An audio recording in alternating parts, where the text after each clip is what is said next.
Students, कैसे आप लोग।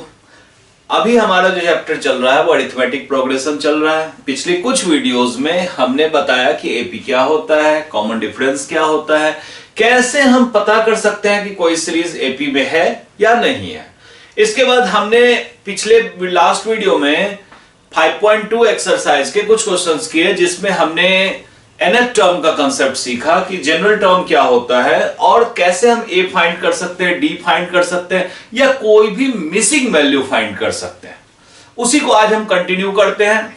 ठीक है, अब इसमें अब देखो क्वेश्चन नंबर 3 तक हमने पहले डिस्कस कर लिया था। अब हम क्वेश्चन नंबर 4 की बात करते हैं। ठीक है, इसमें है कि which term of an AP is 78। ठीक है, इन्होंने कहा कि ये एक एपी है 3, 8, 13, 18 एंड कहते हैं कि कौन सा टर्म 78 होगा। ठीक है, पहला कंसेप्ट मैं ऑलवेज कहता हूं कि हम हमेशा जो जो गिवन है वो लिख लेंगे। ठीक, सबसे पहले तो हमारा फर्स्ट टर्म गिवन है 3, सीरीज में क्लियर है। कॉमन डिफरेंस ये होता है second term minus first term, ये भी आ गया 5। ठीक है, सेकंड टर्म से मैंने फर्स्ट टर्म को माइनस कर लिया। अब क्या गिवन है? गिवन है nth टर्म 78, क्योंकि हमें पता करना है कि कौन सा n की वैल्यू के लिए nth टर्म 78 होगा, मतलब हमें n फाइंड करना है। ठीक है, क्लियर। अब अगर n फाइंड करना है तो हमारा फॉर्मूला क्या होता है? an equals to a plus n minus 1 into D. ये फॉर्मूला हम कर चुके हैं। अब इसमें जो जो गिवन है, जो जो हमारे पास गिवन है वो प्लस कर दो। an की जगह 78 इक्वल्स a की जगह 3 प्लस n तो फाइंड करना है इंटू d की जगह 5। ठीक है, अब इसके बाद ऐसा करो, ये 3 दूसरी तरफ शिफ्ट कर लो।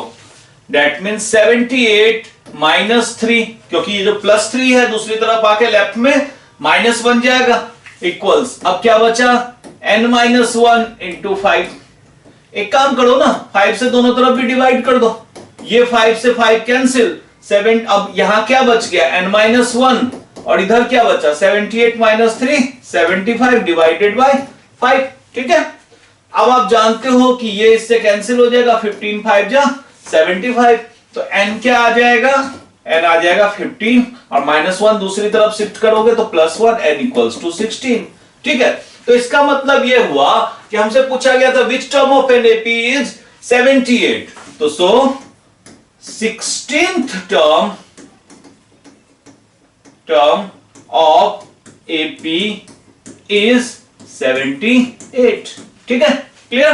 बस स्टेटमेंट देखना है, क्या गिवन है वो रख दो, फॉर्मूला यूज करो और सॉल्व करो। दैट्स इट, इतना ही स्टेप इसमें होता है, बाकी कुछ भी आपको ज्यादा कुछ सोचना नहीं है। ठीक है, सारे क्वेश्चन एक जैसे ही होंगे। ठीक है, हम 1 बाय 1 उनको डिस्कस कर लेते हैं। कुछ ऐसे क्वेश्चन होंगे तो मैं आपको कैलकुलेशन पे ले जाके छोड़ दूंगा, वहां से आप कैलकुलेट कर लो। ठीक है, find the number of terms in each of the following APs. हमें इन एपीज में नंबर ऑफ टर्म्स बताने हैं। ठीक है, अब देखो इसमें क्या है, देखो सबसे पहले 5th में हम फर्स्ट छोड़ देते हैं, सेमी क्वेश्चन है। सेकंड पे आते हैं। ठीक है, सेकंड है 18, 15 1 बाई 2, 13, और ऐसे करते करते यहां पे टोटल लास्ट टर्म कितना है? माइनस 47। हमें बताना है नंबर ऑफ टर्म्स। चलो, हमारा क्या क्या गिवन है? ए हो गया फर्स्ट टर्म 18, डी के लिए तो मैं क्लियर कहता हूं, फर्स्ट टर्म में से सेकंड टर्म में से फर्स्ट टर्म को माइनस कर लो।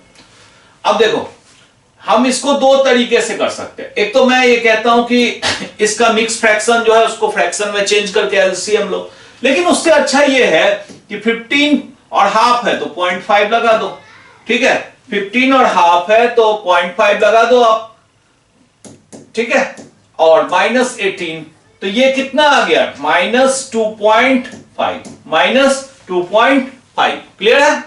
अब इसके बाद सॉरी, an क्या है? Last term minus 47।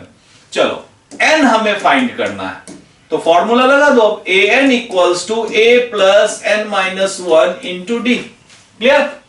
अब an क्या है? माइनस 47। a क्या है? a हमारा है 18 प्लस n माइनस 1 और डी क्या है -2.5। क्लियर।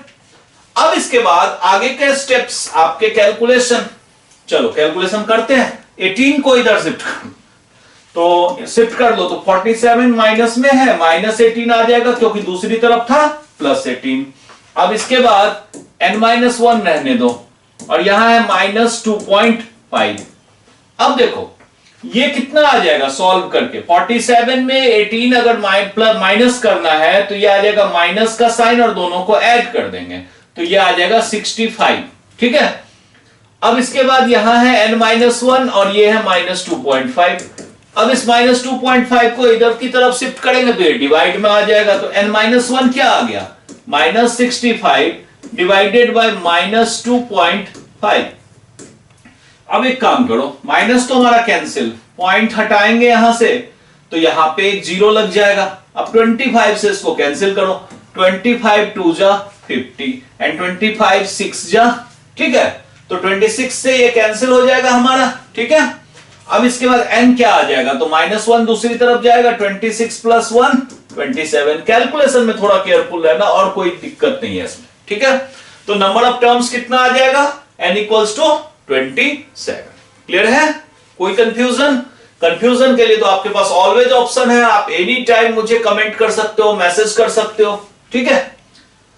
अब देखो सॉरी, क्वेश्चन नंबर 6 पे आते हैं।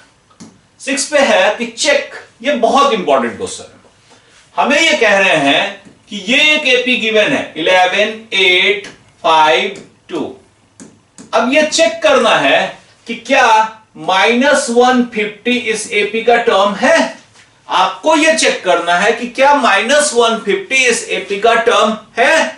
अब देखो ये कैसे चेक होता है, जो भी गिवन है उसको ले लो, मतलब a की वैल्यू ले लो 11, d कितना आएगा second term minus first term मतलब -3। अच्छा an अभी ले लो आप -150। हम ये मान के चलते हैं कि nth टर्म जो है वो है इसके अंदर -150। ठीक है। तो n को फाइंड करो। चलो an क्या होता है, a + n-1 इंटू डी। ठीक है। तो a + n-1 into D, an क्या है -150 इक्वल्स टू a है 11 प्लस n-1 और d क्या है -3। अब 11 इधर शिफ्ट कर दो, -150 - 11 इज n-1 इंटू -3। अब देखो ये क्या है -161 इक्वल्स n-1 इंटू -3। तो n-1 क्या आ जाएगा, -161 में आप ये -3 डिवाइड कर दोगे, माइनस तो कैंसिल हो जाएगा। अब आप ये देखो कि हमारा n-1 जो आ रहा है 161/3, मतलब n कितना आएगा 161/3 + 1। बस इसमें ज्यादा कुछ नहीं करना, वैसे आप सॉल्व करोगे तो ये आएगा 164/3। ठीक है। तो आप ये लिखो n is not an integer. ठीक है। सो -150 is not a term of AP. देखो आपका, मैंने अभी तक जितनी बार बताया, कहा कि second term, third term, fifth term, 12th term, 15th term, मैंने ये कभी नहीं कहा कि 5.2th टर्म, 7.5th टर्म। मतलब ये जो टर्म होंगे ना वो ऑलवेज इंटीजर होंगे। अगर वो इंटीजर नहीं आ रहा है, मतलब फ्रैक्शन में आ रहा है या डेसिमल में आ रहा है, दैट मींस n की वैल्यू इस एपी में कहीं नहीं होगी, मतलब ये मेंबर एपी का नहीं है। ये क्वेश्चन बहुत बार आ चुका है। ठीक है।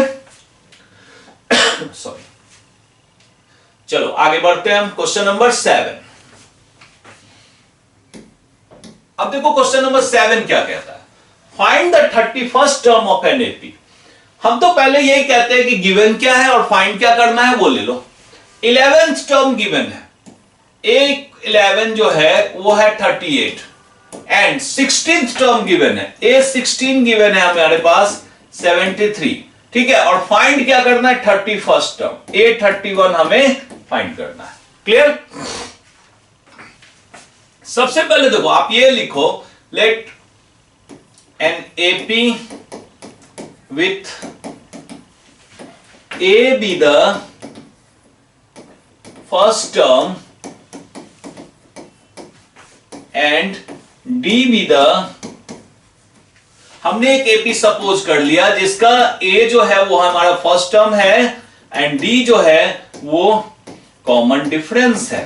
ठीक है, अब हमें यह कहा गया कि A11 जो है ये है 38। इसका क्या मतलब है कि A plus 11 minus 1 into D ये 38 है। That means A plus 11 minus 1 10D equals to 38। ये आपका आ गया फर्स्ट इक्वेशन। ठीक है, अब सेकंड क्या गिवन है 816, तो A16 जो है हमारा वो गिवन है 73, मतलब A plus 16 minus 1 into D ये आ गया 73, मतलब A प्लस 15D जो आ गया ये आ गया 73। ये हमारा आ गया सेकंड इक्वेशन। ठीक है, ये हमारा आ गया सेकंड इक्वेशन। अभी पिछली वीडियो में भी ऐसे मैंने इक्वेशन कई सॉल्व किए हैं। जब आप देख रहे हो A और A दोनों के कोएफिशिएंट सेम है तो सबसे अच्छा मेथड होता है elimination method from first equation minus second equation. हमने 1 में से 2 को माइनस कर दिया। अब देखो फर्स्ट इक्वेशन क्या है, एज इट इज लिख लो A प्लस 10D इज 38। ठीक, इसके नीचे सेकंड इक्वेशन लिख लो A plus 15D is equals to 73। Minus का सीधा रूल, अगर ये प्लस है तो ये माइनस होगा, प्लस है तो माइनस होगा, और यहां भी प्लस है तो माइनस होगा। ठीक है, साइन चेंज कर लो। अब ये आपका कैंसिल, 10D माइनस 15D मैंने क्लियर कहा हुआ है कि प्लस वाला बड़ा है या माइनस वाला बड़ा है। यहां माइनस वाला बड़ा है 15D, माइनस का साइन ले लो, जो बड़ा है उसका साइन ले लो और बड़े से छोटे को माइनस कर दो। 15D से 10D को माइनस कर दो, मतलब 5D। अब आप 38 से माइनस 73 में भी देखो माइनस वाला बड़ा है, तो माइनस 73 से 38 आपको माइनस करना है। चेक कर लो, शायद ये 35, हाँ 35 आ रहा है। ठीक है, अब इसका मतलब D क्या आएगा, माइनस 35 डिवाइडेड बाई, ये इधर ले लो डिवाइड में माइनस 5, ये कैंसिल होके आ रहा है 7, मतलब अब आपके पास D आ गया 7। जब हमारे पास D आ गया 7 तो एक काम करते हैं, अब A फाइंड कर लेते हैं। ठीक है, तो फ्रॉम फर्स्ट इक्वेशन में हम क्या करते हैं, इस इक्वेशन में A प्लस 10 इंटू डी की वैल्यू जो 7 है वो प्लस कर दिया इस 38। तो A कितना आ गया 38, और ये प्लस दूसरी तरफ जाके माइनस, 10 7 जा 70, तो A कितना आ गया 32 माइनस में, क्योंकि यहां नेगेटिव बड़ा है। ठीक है, माइनस 32। अब हम आते हैं, हमें फाइंड क्या करना था, देखो हमें 31st टर्म फाइंड करना था। ठीक है, 31st टर्म A 31, मतलब A plus 31 minus 1 into D. तो A कितना है हमारा, A है माइनस 32 प्लस ये है 30 इंटू डी की वैल्यू है 7, तो माइनस 32 प्लस 7 3 या 21, 210। अब आप 210 में से इसको माइनस करोगे तो ये आएगा 178। ठीक है, मतलब हमारा 31st टर्म जो है वो है 178। द मोस्ट इंपॉर्टेंट क्वेश्चन, इसको आप BVI मार्क करके रखो बोर्ड के एग्जाम के लिए, मल्टीपल टाइम्स आ चुका है। अगर पिछली साल ये नहीं आया है तो इस साल ये बहुत इंपॉर्टेंट है। ठीक है, और इंपॉर्टेंट क्वेश्चंस को तो बार बार प्रैक्टिस करो, आपके हाथ को याद आ जाना चाहिए एकदम, हर स्टेप उसको याद रहे। ठीक है, तो ठीक है, यहां तक मैं इस वीडियो में रखता हूं, क्वेश्चन नंबर 7 तक। 8 से आगे नेक्स्ट वीडियो में करेंगे, तब तक इसकी प्रैक्टिस करो। और इवन आप ट्राई करो 8 से आगे 7 से आगे के क्वेश्चंस ट्राई करो, जिससे आपको पता हो कि किसमें आपको कंफ्यूजन है। आप पहले से मुझे कमेंट करके भी रख सकते हैं। ठीक है, मैं बिल्कुल हेल्प करूंगा आपकी, उसी के लिए मैं यहां खड़ा हूं। ठीक है, एंड प्लीज लाइक, सब्सक्राइब और शेयर जरूर करो। Thank you.